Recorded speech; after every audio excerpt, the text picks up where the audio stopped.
There's two issues. The first is how we have talked about the role of government has been very narrow. At best, it's been one of just fixing different types of market failures.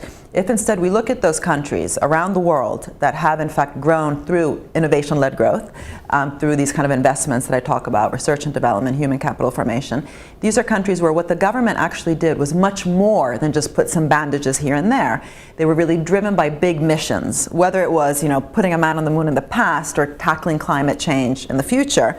The question is, in order to really inspire business investment, to really want to engage in new difficult areas, what we see is that the public sector has to play a very active and courageous role. I talk about it in terms of an entrepreneurial role because what I've seen in looking at sector by sector is the public sector in these successful economies, I'm not talking about the basket case countries, in these successful economies where the public sector has been willing, able, and funded enough to in fact engage and invest in those really difficult areas. So if you think of it in terms of capital intensity on the vertical axis and technological and market risk on the horizontal, that upper right-hand quadrant is usually starved of private finance.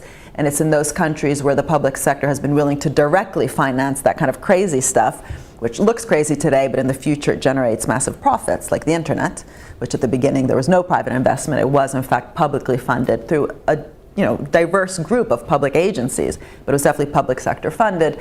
The private sector only comes in later. So biotechnology, the same thing. The private venture capital only entered the biotech sector about 15 to 20 years after the state sort of took on the really difficult early investments.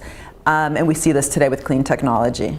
And what's very interesting in developing countries is that whereas like in places like the US, you actually have public funding agencies, so DARPA, National Institutes of Health, National Science Foundation, in emerging countries that are really targeting innovation, we see an increasing role of state investment banks.